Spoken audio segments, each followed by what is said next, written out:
The Great War is here.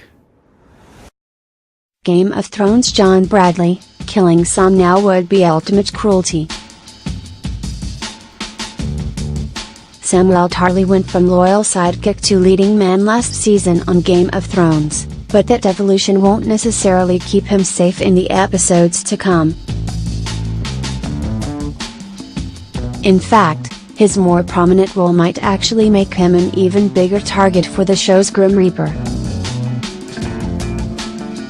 In a new interview, actor John Bradley explains why killing his character off now would be the ultimate cruelty. And he's not just pleading for his employment on the HBO hit. At the end of Season 6, Samuel and Lady Lovegill arrive in Old Town, where he hopes to train to become a Maester and take the place of the now deceased Maester Aemon at Castle Black. Samuel knew Old Town is the home of the Citadel, the world's largest library, but even he is surprised by the volume of volumes, so to speak, in that cavernous space. As John Bradley explains to Connect, his character is fighting the Great War the best way he knows how.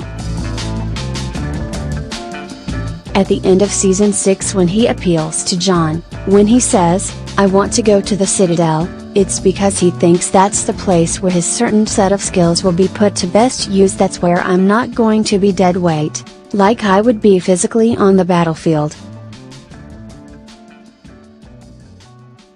He wasn't looking to go to the Citadel as a kind of easy gig for himself, just to get away from the horrors at Castle Black, the actor elaborates.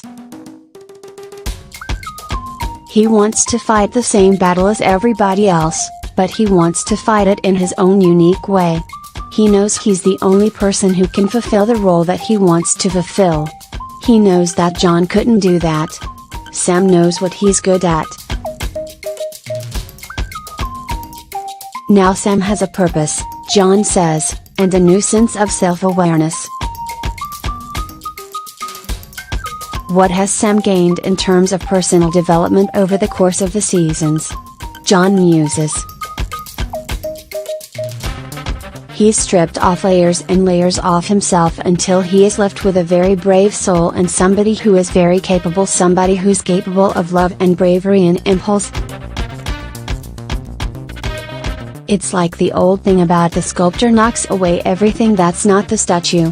And that's what it is with Sam. One of the great things about playing Sam over the last couple of years, well, since the start of it, is that as the audience sees him coming into his own, he sees himself coming into his own, the Brit continues.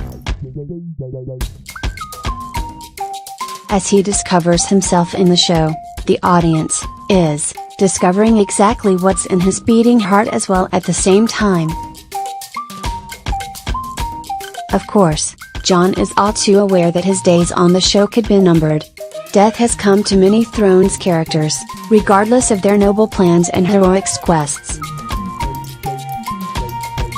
One thing about this show, which makes it so unique, is the fact that there's no real logic to how people are going to die, or if people are going to die. There's no template, he says. As soon as we kill Ned Stark in episode 9, then the audience knows that all bets are off. Conventional logic dictates that you don't kill your lead in your first season, and Game of Thrones did that. Nobody's safe. People can go at any time. Could our favorite Tarly die before he ever achieves Maester status? It's a real possibility, as Jon admits. It could be the fact that Sam achieved all of this and then cruelly his life is taken away from him just before he gets a chance to practically implement all of his knowledge, which would be the ultimate cruelty, he says. As we come to the end of it, we just hope, like everybody else, the good guys are going to come through. But as we've seen so many times in the show, it's not always the case.